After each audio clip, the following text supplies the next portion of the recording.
واللہ غفور رحیم۔ رسول اکرم صلی اللہ علیہ وآلہ وسلم نے صحابہ کرام کو ایک بات سمجھائی۔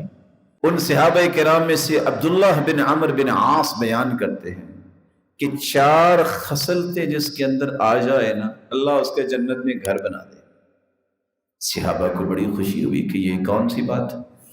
کہا پہلی بات، من کان عصمت امرہ لا الہ الا اللہ، جس زندگی کے ہر لمحے لا الہ الا اللہ پہ آنچ نہ آنے، توحید میں خلل نہ آنے۔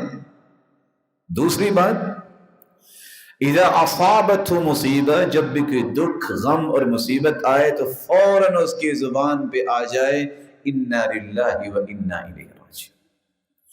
تیسری بات، وَإِذَا أُعْطِيَ شَيْئًا قَالَ الْحَمْدُ لِلَّهِ، جب بھی اسے کوئی نعمت ملے تو اس کی زبان سے فوراً یہ لفظ نکلنے چاہیے الحمدللہ۔ چوتھی بات، وَإِذَا أَذْنَبَ ذَنبًا قَالَ أَسْتَغْفِرُ اللَّهِ، جب بھی اس سے کمی کوتاہی اور غلطی ہو جائے تو فوراً کہہ دے استغفر اللہ۔ دیکھیں یہ 4 جملے، لا الہ الا اللہ، انا للہ و انا الیہ راجعون، الحمدللہ، استغفر اللہ۔ اس کے کہنے سے کتنا وقت لگے گا، اللہ جنت میں گھر بنا دے۔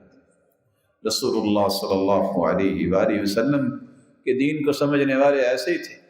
جب اللہ تعالیٰ نے محمد الفاتح کو یہ توفیق دی کہ قسطنطنیہ فتح ہوا، اسلام کو عزت ملی، مسلمانوں کو عزت ملی، تو وہ شکرانے کے 2 نفل ادا کرنے لگے۔ کہا بھی آگے وہ آئے جس کی نماز فجر کبھی قضا نہیں ہوئے۔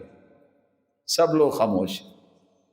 محمد الفاتح جس کی 22 سال عمر تھی، نوجوان بیٹھے ہیں، یہ ٹک ٹاک پہ آنے کے تو بڑے شوقین ہیں۔ 22 سالہ محمد الفاتح نے قسطنطنیہ کو فتح کیا تھا، عمر صرف 22 سال تھی۔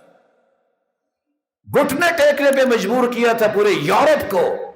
یہ مسلمانوں کے نوجوان تھے جن کی تاریخ کو آج بھلا دیا گیا ہے، اور پھر آگے آنے کے لیے کوئی تیار نہ ہوا۔ کہاں اگر مجھے ڈر نہ ہوتا کہ دشمن خوشی منائیں گے کہ آج انہوں نے شکرانے کے نفل نہیں پڑھے تو میں یہ نہ بتاتا، جب سے ہوش سنبھالی ہے میری آج تک فجر کی نماز قضا نہیں۔